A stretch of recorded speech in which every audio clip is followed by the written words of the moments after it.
All right, guys, I am outside of Coca-Cola Arena. It's fight day.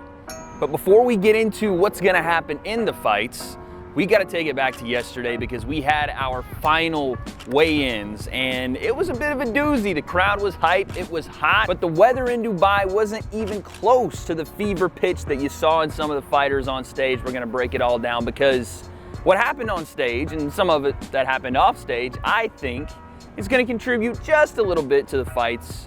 I'm gonna tell you why. So, final weigh-in breakdown. It is fight day. I hope you guys are tuning in.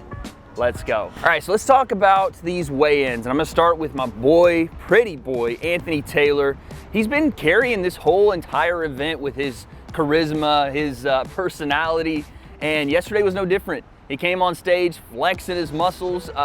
This was a bit of a controversy that we would also see again in the weigh-ins. There was a weight discrepancy. And this is something we've seen at the hotels even. Guys are not either making weight and really don't care about making weight, I guess. I don't know what's happening here, but Jack Fincham came in overweight. I don't know what's gonna be discussed and how this fight's gonna go on, but Anthony Taylor was on weight. And again, they got in each other's face. Anthony Taylor doing some pushing and shoving, but that wasn't where the heat turned up for Pretty Boy because the weigh-in was done there, no big deal. He actually got into it with another individual on the ground later on. By the way, I don't know who this guy was, but you don't take down a wrestler that also is a professional MMA fighter, or at least you don't attempt to, because Anthony Taylor got on top of that guy, and I was scared for the guy because elbows were probably gonna come down, raining elbows on top of him, but luckily it was broken up. I don't know what the idea was there. I don't blame Anthony Taylor because he was trying to walk away from the guy, but still, don't try to take down MMA fighters. Like, use your brain. For the fight itself though, Anthony Taylor, Jack Fincham, listen, I've told you guys before, Anthony Taylor's a problem. And he's a problem because he's multifaceted. Yes, he's a little bit shorter. Yes, he's giving up reach, but this is Jack Fincham's first fight as a pro.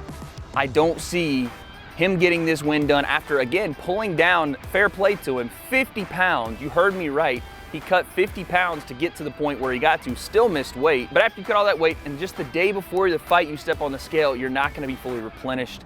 I think Anthony Taylor is gonna win this fight. I think he's gonna show Jack Fincham the difference between amateur boxing, reality TV, and pro boxing.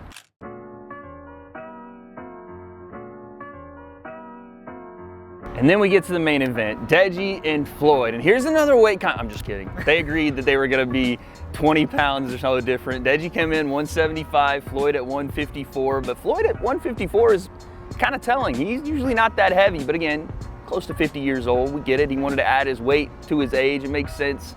But he looked in good shape. That wasn't a fat Floyd. He had abs on abs. He's taking this seriously. He got a little tight that he didn't get the reception he wanted when he was on stage. The kids were chanting, Deji, Deji, and he was all, don't matter where you from, don't matter. He got upset about it. But honestly, listen, we talked about this enough. It seems like the way this is gonna go is however Floyd wants it to. If Floyd wants to come in and play and jab and give the entertainment fight and quote unquote carry Deji the entire way, he can do that. If he wants to get Deji out of there, he can do that. But if you're Deji's side of things, there's a way you can kind of manipulate your way through this fight, and I'm gonna break it down for you guys because the weigh-in and the face-off showed me Deji's there to not just be there. He's there to make something happen and make a name for himself, and this is how he does it. So Deji has to do two things, in my opinion. I was talking to Leon Wills, talking to some of the coaches, and it seems like they agree here. Deji has to almost play like he's one of the worst boxers we've ever seen, at least early, right? He has to give Floyd not only respect, he has to almost play into Floyd's ego a bit here, right? Let Floyd kind of lead the dance. You don't want to go out and starch Floyd. I think my mind has changed on this one, right? Don't go out and just throw everything first round. Don't go Logan Paul with the windmill swings, right? You want to be able to let Floyd make his way into the fight, use his jab, lead the dance. Now, if Floyd throws something and tags you, you got to go back and answer, that's for sure. But clinch when you can, stay clean, and then if, it's a big if, he gets to that 8th round, go fucking crazy. Everything you got left in the tank, because at that point it doesn't matter. Who cares if you lost all 7 rounds before? People are gonna remember if you landed something late on Floyd. So take every advantage to just go haymakers, balls to the wall, and leave it all out there. That's what I think Deji needs to do. Kind of play it down, let Floyd lead the dance, and then if there's anything left in the tank, sprint like your fucking life depends on it, because you're boxing journey for your next fight, it may just depend on it. So that's what I think. Floyd does whatever he wants here. Deji tries to stay in it and just give that one last burst at the end. Hopefully he gets out clean because I want to see Deji fighting again soon. But that's it, man. The weigh-in's done.